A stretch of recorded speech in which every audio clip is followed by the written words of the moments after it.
अब जो मेरा टॉपिक है वो ओम्स लॉ है ना। ये जो टॉपिक है बहुत इंपॉर्टेंट है इलेक्ट्रिसिटी चैप्टर के लिए। इसके ऊपर थ्योरी और न्यूमेरिकल ये प्रॉब्लम आता है और शुरू से लेकर के लास्ट तक जो न्यूमेरिकल आएंगे उसमें कहीं ना कहीं ओम्स लॉ इन्वॉल्व रहेगा। बात हमारा ये है कि ओम्स लॉ कैसे हम लोग समझें, तो इसका 3 सेगमेंट हम लोग डील करेंगे आज। पहला है लेक्चर फ्लो का सिंपल विजुअलाइजेशन, मतलब जनरल लाइफ में कहीं ओम्स लॉ के बारे में हम कुछ देखते हैं या नहीं देखते हैं। दूसरा है एक्सपेरिमेंट, और एक्सपेरिमेंट करने के बाद कुछ रिजल्ट आता है, रिजल्ट आने के बाद तब हम जाकर के ओम्स लॉ का स्टेटमेंट देखेंगे। तो चलिए सबसे पहले हम लोग स्टार्ट करते हैं सिंपल विजुअलाइजेशन।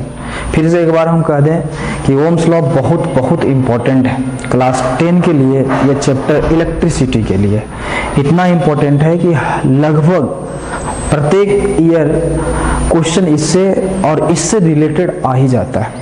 ठीक, तो इसको बहुत ही अच्छा से समझेंगे और विजुअलाइजेशन के साथ, ताकि आपको फील आ जाए कि कैसे ओम्स लॉ हमारे रियल लाइफ में वर्क कर रहा है। ठीक, तो सबसे पहले सिंपल विजुअलाइजेशन में हम एक एग्जांपल लेंगे और वो एग्जांपल जो है टॉर्च का है, क्योंकि टॉर्च हम लोग जनरली यूज करते हैं। तो टॉर्च में क्या होता है कि जब न्यू सेल होते हैं यानी न्यू बैटरी जो होते हैं, तो आफ्टर लॉन्ग टाइम यूज करने के बाद जो लाइट बीम होता है टॉर्च का वो वीक हो जाता है। लाइट बीम वीक हो जाना मतलब डीम जलने लगता है, ऐसे कह लो लाइट बीम जो है डीम हो जाता है। तो हम लोग क्या कहते हैं कि बैटरी जो है वीक हो गया है, कमजोर हो गया है, इसको हटा दीजिए और नया वाला लेकर के आइए, फिर अच्छा जलने लगेगा, है ना, लाइट जो है उससे ब्राइट निकलने लगेगा। तो ये तो चलो सिंपल लैंग्वेज में हम लोग बोलते हैं, लेकिन क्या इसका टेक्निकल लैंग्वेज हमारे पास है क्या? बैटरी वीक हो जाने का टेक्निकल लैंग्वेज क्या है आप लोग जानते हैं और हम लोग भी जानते हैं, क्योंकि हम लोग इलेक्ट्रिक पोटेंशियल डिफरेंस के बारे में पढ़ लिए। जो बैटरी टॉर्च में लगता है वो बैटरी का काम है potential difference between terminals create करना और मेंटेन करना, है ना। तो जो बैटरी न्यू था उस समय जो है कांस्टेंट पोटेंशियल डिफरेंस मेंटेन करता था। आफ्टर सम टाइम धीरे धीरे पोटेंशियल डिफरेंस जो मेंटेन कर रहा था वो धीरे धीरे रिड्यूस होने लगा, और पोटेंशियल डिफरेंस देखो रिड्यूस हुआ तो क्या हुआ, flow of charge per unit time कम गया, और flow of charge per unit time कम गया तो करंट कम डेवलप हुआ, और करंट कम डेवलप हुआ तो लाइट बीम जो है वो डीम हो गया। बात समझे? इट मीन्स हमें ऐसा कुछ देखने को लग रहा है कि इलेक्ट्रिक पोटेंशियल डिफरेंस जो है, इलेक्ट्रिक पोटेंशियल डिफरेंस का ही कहीं ना कहीं रोल पूरे इवेंट में है। यानी कि जो करंट फ्लो हो रहा था टॉर्च में, जिसके वजह से लाइट बीम ब्राइट दिख रहा था, वो डायरेक्टली डिपेंड कर रहा है किसके ऊपर? पोटेंशियल डिफरेंस के ऊपर। पोटेंशियल डिफरेंस ज्यादा तो लाइट बीम भी ज्यादा। क्यों? क्योंकि इलेक्ट्रिक करंट फ्लो ज्यादा हो रहा था। तो हम ये सिंपल विजुअलाइजेशन से ये पता किए कि लाइट बीम जो वीक हुआ वो पोटेंशियल डिफरेंस रिड्यूस होने की वजह से हुआ, और पोटेंशियल डिफरेंस जब रिड्यूस हुआ तो क्या कर दिया, वो 3 स्टेप में बता रहे हैं। पोटेंशियल डिफरेंस रिड्यूस हुआ तो flow of charge per unit time को कम कर दिया, जिसकी वजह से करंट रिड्यूस हो गया, करंट रिड्यूस हुआ तो लाइट बीम डीम हो गया। तो ऐसा लग रहा है कि इलेक्ट्रिक पोटेंशियल डिफरेंस जो है वही पूरा रोल में है, और हम कह सकते हैं कि इलेक्ट्रिक करंट जो है वो डिपेंड कर रहा है किसके ऊपर? इलेक्ट्रिक पोटेंशियल डिफरेंस के ऊपर। यानी यहाँ से हमें ये पता चला कि इलेक्ट्रिक पोटेंशियल डिफरेंस और इलेक्ट्रिक करंट के बीच कुछ ना कुछ तो रिश्ता है ना। चलिए, ये सिंपल विजुअलाइजेशन था। अब हम लोग एक्सपेरिमेंट करते हैं। तो एक्सपेरिमेंट में क्या क्या हम लोग को सेट चाहिए वो कंसीडर कर लिए। सबसे पहले हमें एक सर्किट चाहिए, सेटअप कर दिए एक सर्किट। उसमें क्या क्या है? एक रजिस्टर है। रजिस्टर किसको बोलते हैं? एक डिवाइस होता है जिसमें फिक्स अमाउंट में रेजिस्टेंस होता है ना, फिक्स अमाउंट में रेजिस्टेंस होता है, उसको रजिस्टर बोलते हैं। ठीक, तो एक रजिस्टर कंसीडर कर लिए, एक आमीटर ले लिए, एक वोल्ट मीटर और नंबर ऑफ सेल्स ले लिए। और क्या किए, सबसे पहले ये इस तरह का सेटअप बना दिया गया। आप जो देख रहे हैं यहाँ पे सेल की संख्या कितना है, 3 है, लेकिन तीनों एक बार हम नहीं कनेक्ट करेंगे, सबसे पहले इसको हटा ही देते हैं। ठीक, अभी there is no cell across the terminal of circuit. अब देखिए पहली बात यह है कि इस सर्किट के टर्मिनल के अक्रॉस कोई सेल नहीं है, तो कोई पोटेंशियल डिफरेंस नहीं है। कोई पोटेंशियल डिफरेंस नहीं है तो कोई करंट नहीं है ना। कैसे पता चल रहा है, तो आमीटर से पता चलेगा। आमीटर करंट को मेजर करता है, वोल्ट मीटर क्या मेजर करता है, पोटेंशियल डिफरेंस को। तो अब इसके अक्रॉस हम लगा दिए वोल्ट मीटर, तो देखिए जिसके अक्रॉस लगाइएगा वोल्ट मीटर उसी के अक्रॉस आपको पोटेंशियल डिफरेंस बताएगा, है ना। तो ए बी पॉइंट के अक्रॉस लगा दिए, यानी आर रजिस्टर के अक्रॉस लगा दिए वोल्ट मीटर, तो हमें वोल्ट मीटर बताएगा क्या चीज, potential difference across resistance R. अब सुनिए कैसे हम कनेक्ट करते हैं वोल्ट मीटर को, पैरेलल। अब देखिए वोल्ट मीटर जो है पैरेलल में कनेक्ट कर दिया गया, आमीटर को सीरीज में कनेक्ट कर देंगे और ये की लगा हुआ है। ठीक, अब देखो सबसे पहले हमने क्या किया था कि फर्स्ट में कि कोई पोटेंशियल डिफरेंस यानी कोई सेल कनेक्ट नहीं किया है तो कोई पोटेंशियल डिफरेंस नहीं हुआ, और कोई पोटेंशियल डिफरेंस नहीं हुआ तो कोई यानी कि वोल्ट मीटर इसको 0 शो कर रहा है, तो कोई करंट भी डेवलप इसमें नहीं हुआ, यानी आमीटर भी 0 शो कर रहा है। तो वो कंक्लूजन में पहला लाइन आप देख सकते हैं कि when no any cell is connected then electric potential difference 0 and electric current भी 0। ये सब कहाँ से पता चल रहा है, तो ये दोनों डिवाइस से पता चल रहा है। अब हम क्या करते हैं कि एक सेल को लगाते हैं इसमें और स्विच को क्लोज्ड कर देते हैं, यानी की है तो की को क्लोज कर देंगे और एक सेल लगा दिए। जब हम एक सेल को लगाते हैं तो इसके रिगार्डिंग आमीटर जो करंट को बताएगा वो डाटा लिख लिए, और वोल्ट मीटर जो वोल्टेज को बताएगा वो डाटा लिख लिए। उसके बाद फिर हम नंबर ऑफ सेल को बढ़ाते हैं, यानी अब 2 कर देते हैं। 2 जब किए तो पोटेंशियल डिफरेंस बढ़ गया, तो यहाँ देखा यह गया कि करंट भी बढ़ गया। फिर उसके बाद हम क्या करते हैं कि नंबर ऑफ सेल को और बढ़ाते हैं, यानी 3 कर देते हैं। जब नंबर ऑफ सेल को 3 कर दिया गया तो और पोटेंशियल डिफरेंस बढ़ गया, तो पोटेंशियल डिफरेंस और बढ़ा तो देखा गया करंट भी और बढ़ गया। इसका मतलब ये दोनों के बीच कुछ ना कुछ रिश्ता है। अब आते हैं हम लोग कंक्लूजन पे। कंक्लूजन में पहला लाइन तो क्लियर कर दिए थे, दूसरा लाइन कि जब आप नंबर ऑफ सेल बढ़ाते हैं पोटेंशियल डिफरेंस बढ़ता है, पोटेंशियल डिफरेंस बढ़ता है तो करंट भी बढ़ता है। तो क्या ये रिश्ता है पोटेंशियल डिफरेंस और करंट के बीच, तो बिल्कुल है। हम बढ़ेंगे तो तुमको भी बढ़ना पड़ेगा और हम घटेंगे तो तुमको भी घटना पड़ेगा, यानी रिश्ता तो है लेकिन डायरेक्टली का है ना। That is potential difference is directly proportional to electric current flowing through conductor. ठीक, इसका उल्टा भी देखा गया है ना कि नंबर ऑफ सेल को घटाया गया तो पोटेंशियल डिफरेंस घट गया और करंट भी घट गया। तो कंफर्म हो गया कि पोटेंशियल डिफरेंस और इलेक्ट्रिक करंट के बीच जो रिश्ता है वो डायरेक्टली प्रोपोर्शनल का है। और जो ये ऑब्जर्वेशन टेबल में जो डाटा हमें मिला था उस डाटा को लेकर के हम एक ग्राफ बनाए, भी आई ग्राफ, यानी पोटेंशियल डिफरेंस और करंट ग्राफ। आई के तरफ यानी कि एक्स एक्सिस के तरफ हम करंट को शो किए और वाई एक्सिस के तरफ पोटेंशियल डिफरेंस को। तो जो ग्राफ आया वो बिल्कुल स्ट्रेट लाइन आया और ओरिजिन से पास किया।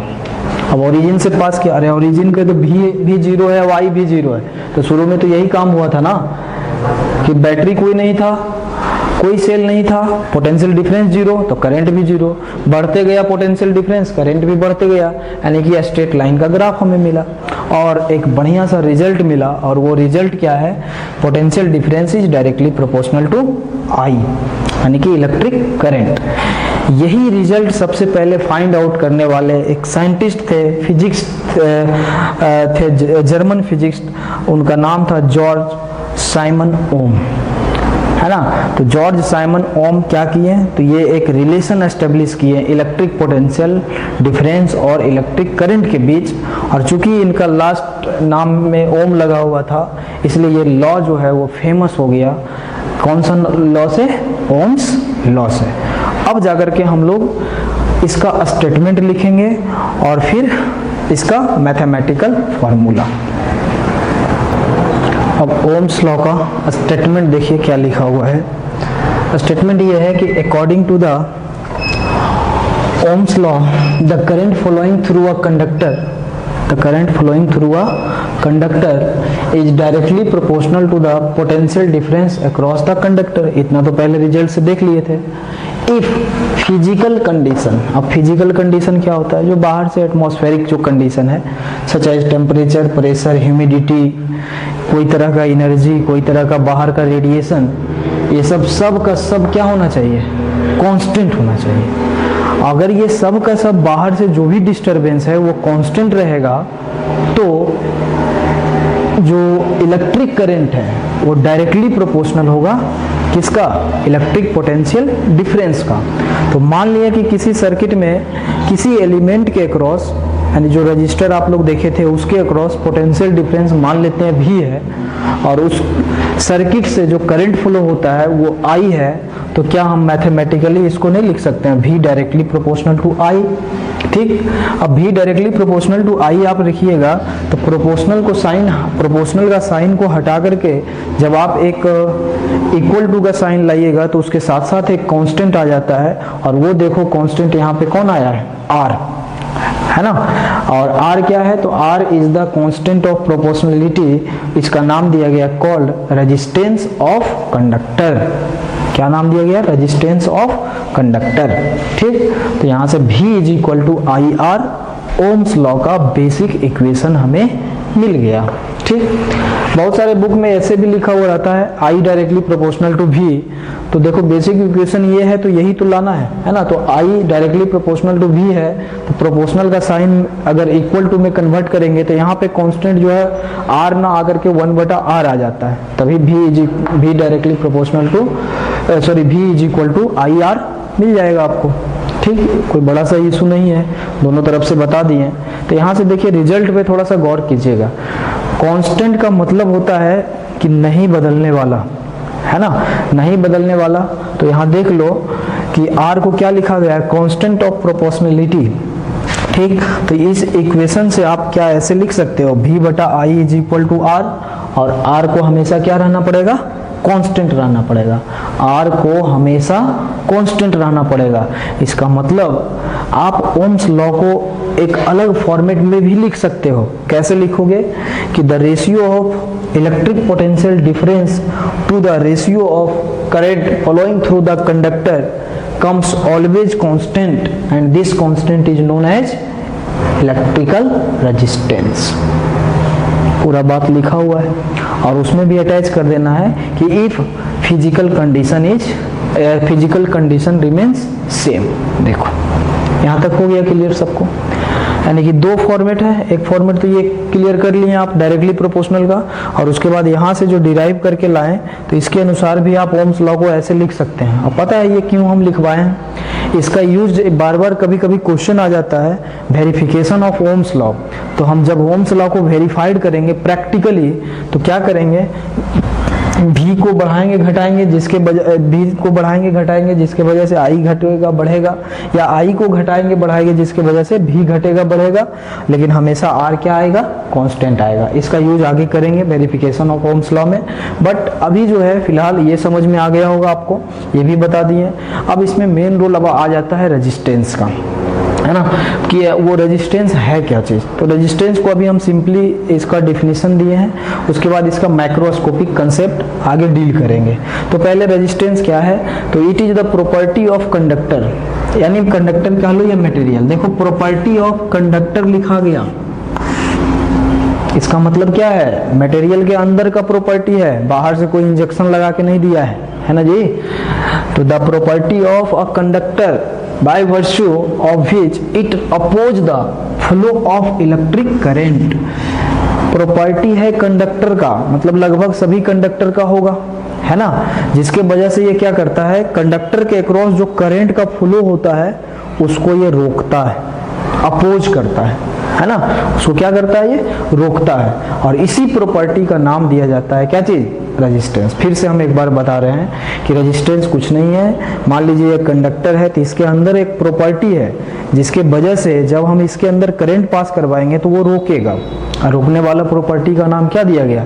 रेजिस्टेंस। नाम से भी पता चल रहा है रेजिस्टेंस। देखो तो रेसिस्टेंस है ना जी, रेसिस्ट करने वाला चीज। रेसिस्ट का मतलब होता है अपोज करना, रिजिट हो जाना, है ना, कि तुम कुछ करना चाह रहे हो तो तुम्हारे विरुद्ध में वो खड़ा हो जाएगा।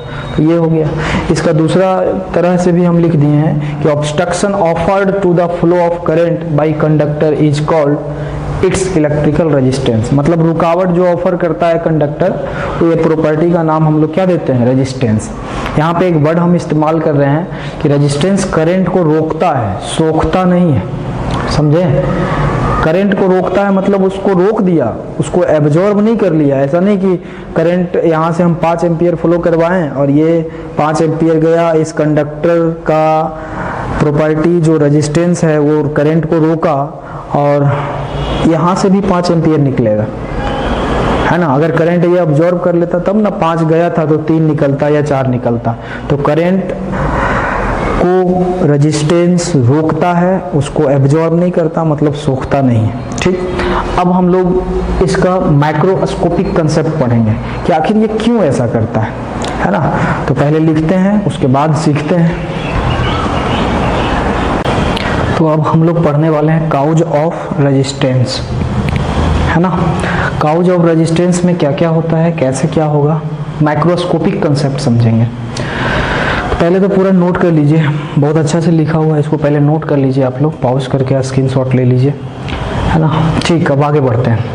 देखिए काउज ऑफ रेजिस्टेंस को हम लोग ऐसे समझते हैं, थोड़ा सा यहाँ स्पेस है, हम इसी को यूज़ करेंगे। सबसे पहले ये बता दें आपको कि एक बैटरी है ना, ये पोटेंशियल डिफरेंस को क्रिएट करता है और ये एक कंडक्टर है, ये वायर है और ये कंडक्टर है। तो आप बोलोगे ये वायर यहाँ पे पतला है, ये बहुत ज़्यादा थिक हो गया है ना, बहुत बड़ा दिख रहा है। ऐसा कोई बात नहीं है, इसको हम जूम करके दिखा रहे हैं आपको ताकि आपको समझ में आए। ठीक, तो यहाँ पे देखो जो ये दिख रहा है आपको वो पॉजिटिव आयंस है और इस कलर का चौक में जो दिख रहा है वो फ्री इलेक्ट्रॉन्स है। ये कैसे कैसे क्या हुआ थोड़ा सा ओवरव्यू करते हैं। ऐसे सब लोग को बताया गया है कि हम लोग जानते हैं कि किसी भी एटम में न्यूट्रॉन प्लस प्रोटॉन होता है और जितना इलेक्ट्रॉन उतना ही प्रोटॉन, यानी न्यूट्रॉन और प्रोटॉन कहाँ रहता है? सेंटर पे, न्यूक्लियस में, और उसके चारों ओर रिवॉल्व करते रहता है कौन? इलेक्ट्रॉन, है ना। एक न्यूट्रल एटम में नंबर ऑफ इलेक्ट्रॉन और नंबर ऑफ प्रोटॉन दोनों क्या होता है? इक्वल होता है, जिसकी वजह से नेट चार्ज उसके ऊपर 0 और वो कहलाता है न्यूट्रल एटम या न्यूट्रल। ठीक, अब जाकर के बात हमें ये कहना है कि जैसे ही थोड़ा सा इसमें एक्साइटमेंट होता है, यानी कि बाहर से हम कोई एनर्जी देते हैं, है ना, या टेम्परेचर से के हेल्प से, लाइट के हेल्प से, तो ये सारे इलेक्ट्रॉन जो प्रेजेंट है, जो कि अलग अलग ऑर्बिट में रिवॉल्व कर रहा है, वो एनर्जी को गेन करता है और एक्साइटेड हो जाता है और अपना एवरेज काइनेटिक एनर्जी को बढ़ा लेता है ना। और जो आउटर मोस्ट सेल में इलेक्ट्रॉन होता है वो एनर्जी को बढ़ाया और साथ ही साथ न्यूक्लियस और आउटर मोस्ट सेल के बीच, आउटर मोस्ट सेल का जो इलेक्ट्रॉन है वो दोनों के बीच, यानी न्यूक्लियस और आउटर मोस्ट सेल के इलेक्ट्रॉन के बीच फोर्स कम लगने की वजह से वो इलेक्ट्रॉन अपने ऑर्बिट से बाहर निकल जाता है। कौन सा इलेक्ट्रॉन? आउटर मोस्ट सेल का इलेक्ट्रॉन। ठीक, जब ये बाहर निकल गया तो क्या ये एटम रहा, यानी एटम न्यूट्रल रहा? नहीं, ये इलेक्ट्रॉन निकल गया ना, तो ये अब ये पॉजिटिव बन गया और जहाँ पे ये जा रहा है वो नेगेटिव, यानी कि इलेक्ट्रॉन है तो नेगेटिव चार्ज कैरियर को लेकर के जा रहा है। तो अब ये इसको हम बोलेंगे पॉजिटिव आयन। ठीक, और देखो कंडक्टर वायर में हजारों करोड़ों की संख्या में फ्री इलेक्ट्रॉन होते हैं और आयंस होते हैं, बहुत ज़्यादा। ठीक, बहुत ज़्यादा होता है। तो ये सब जो देख रहे हैं वाइट पॉइंट वो आयन है, यानी उससे इलेक्ट्रॉन निकल चुका है और वो आयन के फॉर्म में यहाँ पे सैचुरेटेड है। ठीक, अब जो फ्री इलेक्ट्रॉन है, अगर ये पोटेंशियल डिफरेंस नहीं होता तो रैंडमली जिधर तिधर मोशन में था, रैंडम मोशन में था विथ ऑल पॉसिबल वेलोसिटी। लेकिन जैसे ही पोटेंशियल डिफरेंस इसमें क्रिएट किया गया, इसके अक्रॉस पोटेंशियल डिफरेंस को मेंटेन किया गया, सारे इलेक्ट्रॉन को ये बैटरी अपना एनर्जी देता है और सबको ड्रिफ्ट करवाता है, और सारे इलेक्ट्रॉन जो फ्री हैं वो negative terminal to positive terminal यानी lower potential to higher potential move करने लगते हैं। लेकिन रास्ते में क्या होता है ये हम बताना चाह रहे हैं, और उसी प्रॉपर्टी का नाम हम लोग रेजिस्टेंस दिए थे।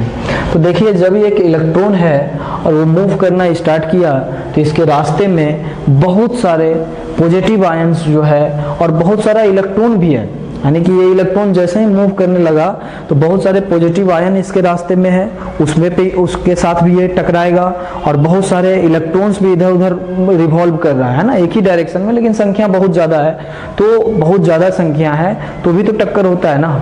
कभी कभी हम ऐसा देखते हैं कि छोटा सा कॉलोनी है, उसमें बहुत सारे लोग एक ही तरफ से जा रहे हैं, एक ही डायरेक्शन में, फिर भी एक दूसरे से टकरा जाते हैं। ठीक, तो ठीक उसी तरह से सोचना है, बहुत सारे इलेक्ट्रॉन भी है, बहुत सारे आयंस भी है, तो टक्कर होना लाजमी है। बात अब रहा गया टक्कर का, तो टक्कर तो कंफर्म होगा क्योंकि इसके रास्ते में बहुत सारे पॉजिटिव आयंस और negative charge.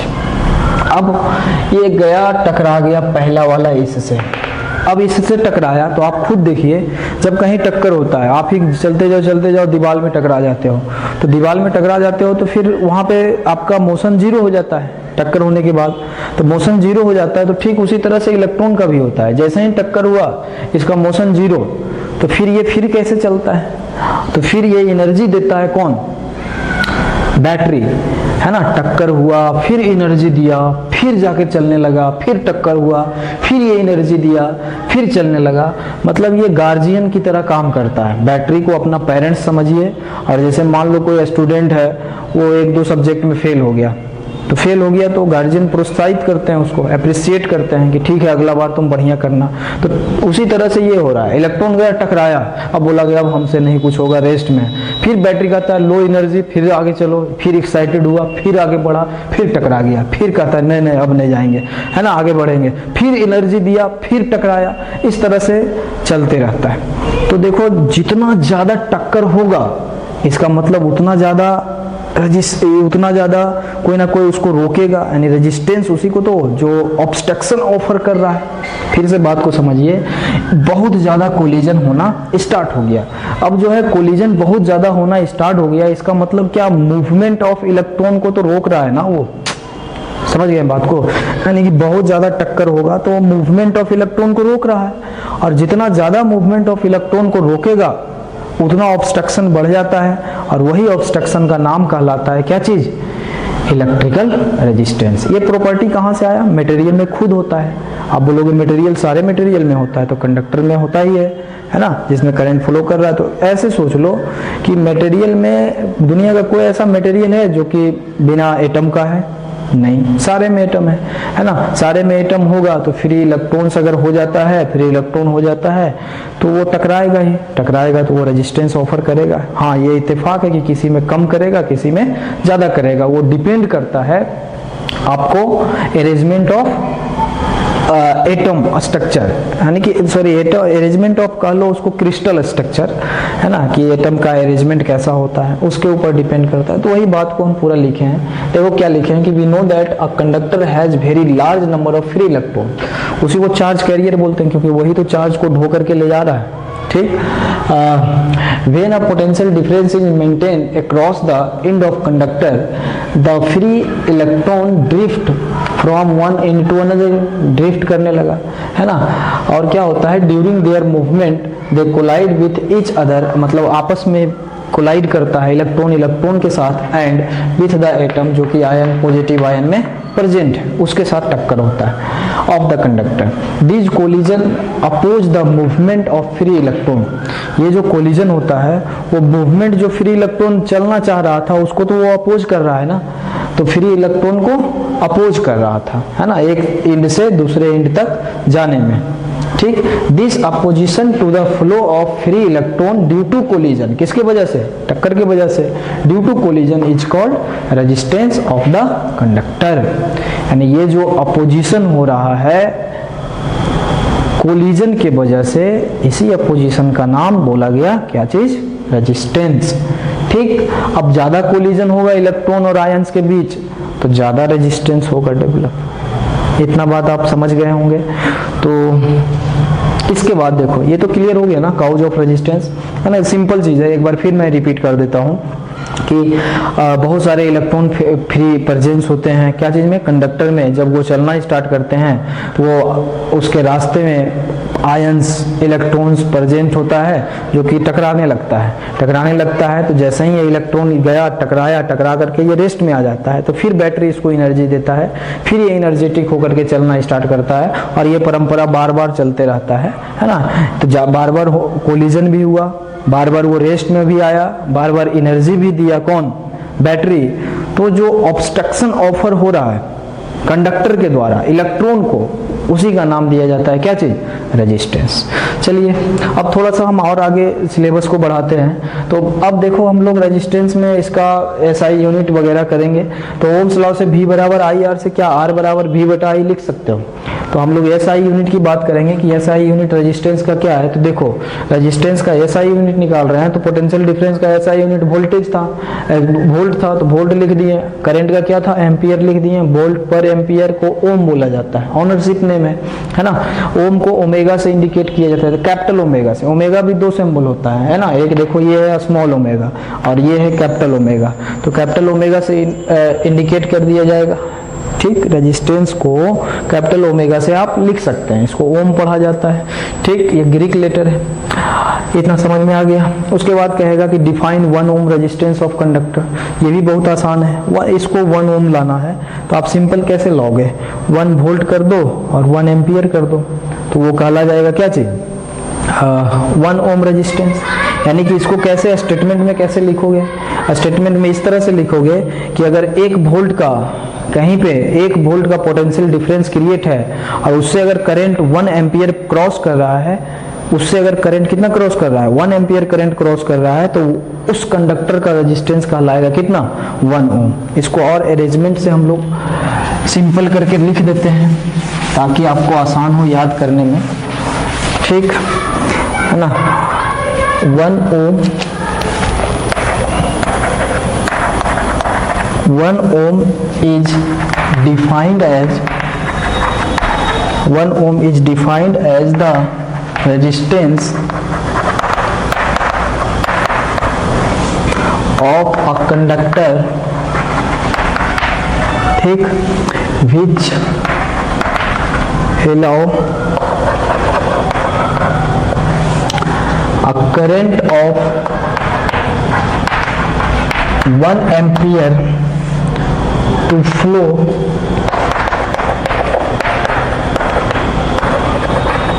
through it when a potential difference of,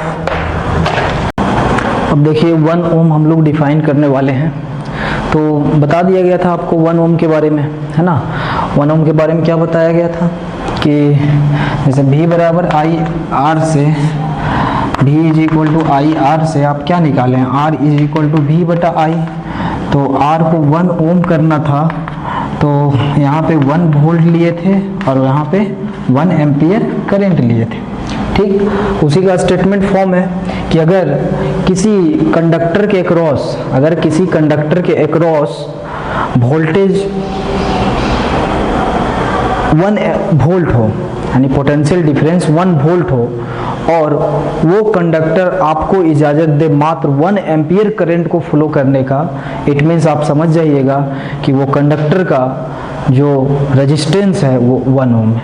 वही स्टेटमेंट में लिखा हुआ है कि 1 ohm is defined as the resistance of conductor which allow current of 1 ampere to flow through it when a potential difference is 1 volt. दूसरा question है कि आपका ये भी कह सकता है कि रेजिस्टेंस स्केलर क्वांटिटी या वेक्टर क्वांटिटी, तो आप बोलोगे रेजिस्टेंस जो है वो स्केलर क्वांटिटी है। नेक्स्ट हम लोग जो है, अब यहाँ से हमें एक बात पता तो चल गया कि अगर रेजिस्टेंस कैलकुलेट करने के लिए कहेगा तो हमारे पास ओम्स लॉ है, उसके हेल्प से हम रेजिस्टेंस को कैलकुलेट कर लेंगे। लेकिन कुछ क्वेश्चन ऐसा है जो ग्राफिकल रिप्रेजेंटेशन में है ना। ओम्स लॉ में ग्राफ भी हम लोग सीखे थे, V और I का ग्राफ जो कि स्ट्रेट लाइन आया था, तो उसके हेल्प से भी आपको रेजिस्टेंस निकाला जा सकता है अगर ग्राफ का कंसेप्ट स्लोप वगैरह क्लियर हो तो नेक्स्ट हमारा जो है वो कैलकुलेट करेंगे रेजिस्टेंस को with the help of VI graph. Now अब हम लोग डिस्कस करने वाले हैं calculation of resistance from VI graph. ठीक, तो VI ग्राफ सबसे पहले हम ड्रॉ करते हैं। तो एक एक्स एक्सिस है, एक वाई एक्सिस। एक्स एक्सिस के अलोंग हम करंट को कंसीडर करते हैं, वाई एक्सिस के अलोंग वोल्टेज को कंसीडर करते हैं, यानी पोटेंशियल डिफरेंस को। एक कर्व बनाया गया जो कि ओम्स लॉ को फॉलो कर रहा है, क्योंकि ओरिजिन से चला और straight line, that is OA curve. मान लेते हैं कि वो एंगल थीटा है। यहाँ से एक परपेंडिकुलर ड्रॉ किए C पॉइंट पे, इधर परपेंडिकुलर ड्रॉ किए B पॉइंट पे। तो अब स्लोप की बात आता है ना। आप लोग क्लास 9th में ही बेसिक फिजिक्स में पढ़े होंगे, और नहीं भी अगर याद है तो आपको बता दिया जाता है पूरा, है ना। इसमें हम लोग स्लोप इसका निकालते हैं। स्लोप मतलब होता है ढलान। स्लोप ऑफ कर्व OA अगर निकालें तो उसको m से रिप्रेजेंट किया जाता है स्लोप को। स्लोप का मतलब होता है y एक्सिस का coordinate divided by x axis, यानी कि इसका y एक्सिस का कोऑर्डिनेट ये हो गया डिवाइडेड बाय x एक्सिस का कोऑर्डिनेट। तो y एक्सिस का कोऑर्डिनेट कितना है, ये OB, x एक्सिस का कोऑर्डिनेट कितना है OC, और OB किसको रिप्रेजेंट कर रहा है, ये तो V लाइन है ना, यानी डेल्टा भी चेंज इन पोटेंशियल डिफरेंस को, और OC किसको करेगा, करंट को, है ना। और potential difference divided by current, यानी पोटेंशियल डिफरेंस पर करंट क्या हो जाता है, potential difference to the current क्या हो जाएगा, जल्दी बताओ। ये रेशियो है ना जी, वो रेजिस्टेंस आता है। इसका मतलब क्या है, slope of VI graph, slope of VI graph जो है आपको क्या देता है, रेजिस्टेंस देता है। बात समझें, स्लोप ऑफ VI ग्राफ क्या देता है, रेजिस्टेंस देता है। कब, जब x एक्सिस की तरफ I कंसीडर किया गया हो और y एक्सिस की तरफ क्या चीज, पोटेंशियल डिफरेंस कंसीडर किया गया हो। उसके बाद अगर थीटा के फॉर्म में लिखना है तो ऐसे भी लिख सकते हो। थीटा अगर गिवन दिया हुआ है तो स्लोप बराबर होता है tan थीटा। tan थीटा आप जानते हो P/B होता है, तो ये थीटा के सामने वाला P और ये दोनों बराबर है, तो आपने लिख सकते हो दैट इज कितना, OB और B इसका बेस थीटा यानी OC।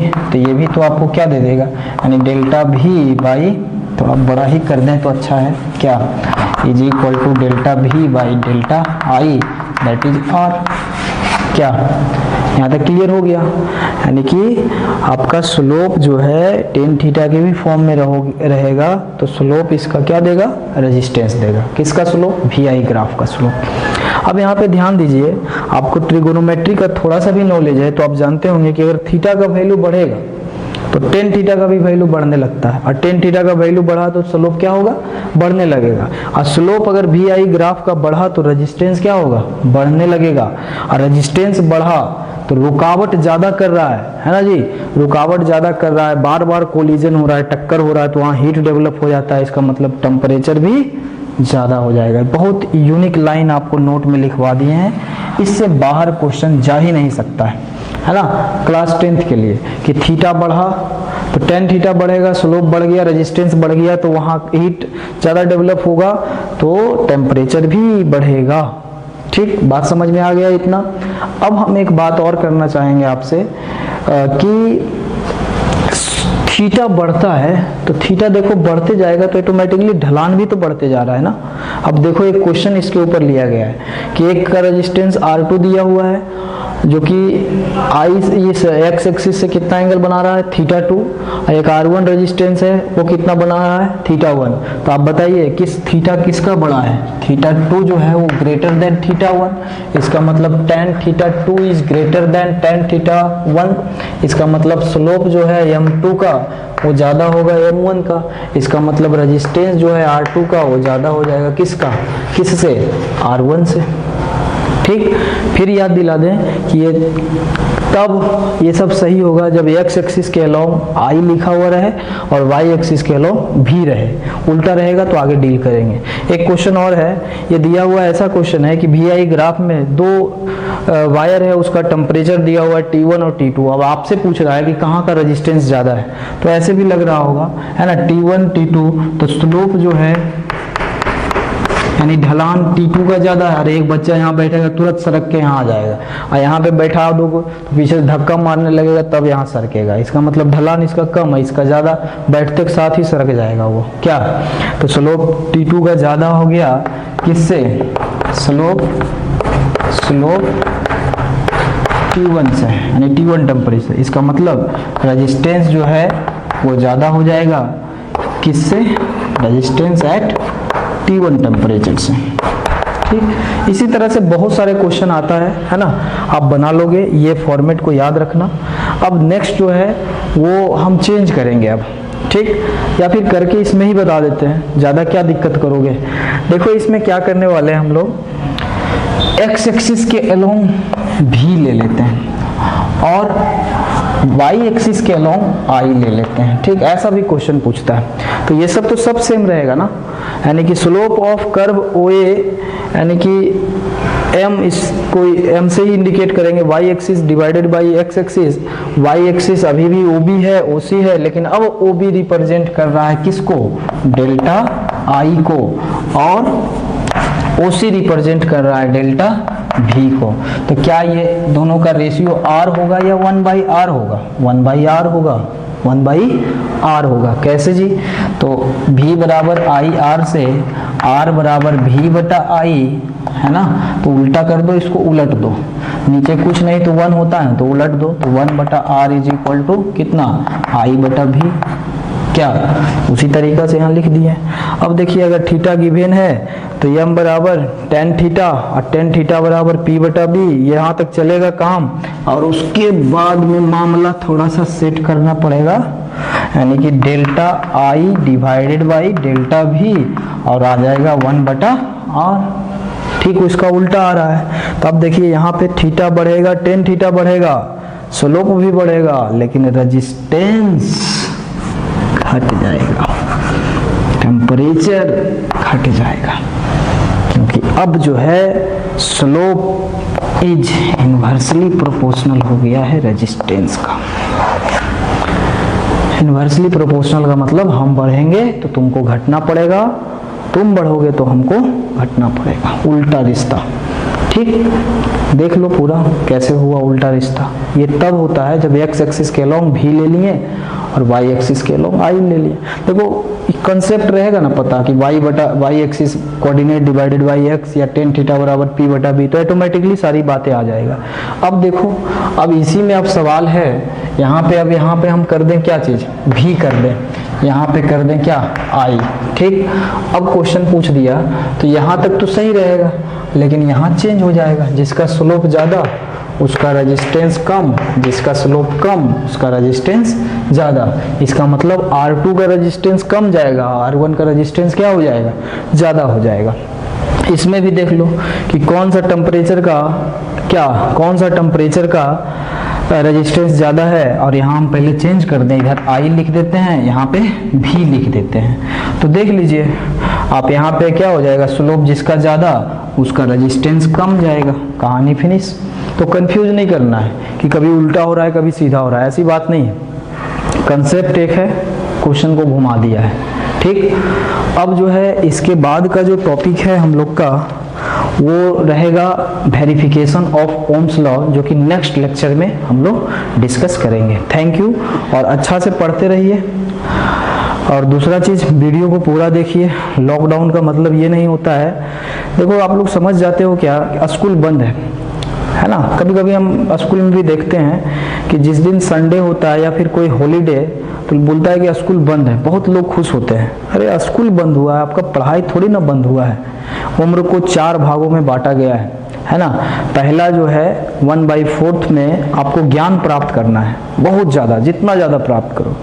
दूसरा में आपको धन प्राप्त करना है, तीसरा में पुण्य प्राप्त करना है, चौथा में क्या है ना जी, सबका रिफ्लेक्शन आएगा, आपको सब लोग याद करेंगे, आपका डेथ हो जाएगा। तो ये चीज़ ध्यान में रखिए। दूसरा चीज़, बहुत सारा बार ऐसा देखा जाता है कि आप बहुत सारे फैकल्टी का वीडियो देखते हैं और देखते हैं और 2-2 मिनट देख के ख़त्म कर देते हैं। देखना है तो किसी एक का देखो, पूरा देखो, कुछ मिलेगा, नहीं तो कुछ भी नहीं मिलने वाला है ना। आप कंपेयर करोगे उससे कोई फ़ायदा नहीं है ना। तो हमारा तो यही रिक्वेस्ट है आप लोग से, जो भी हमारा वीडियो को देख रहे हैं रेगुलर देखिए और सीरीज में देखो, है ना, सीरीज में देखो, अच्छा रहेगा, पूरा कंसेप्ट क्लियर होगा और न्यूमेरिकल भी बनेगा और हम लोग अच्छा से वर्क भी कर रहे हैं, है ना, साथ मिल करके कुछ नया करते हैं। ठीक है, थैंक यू।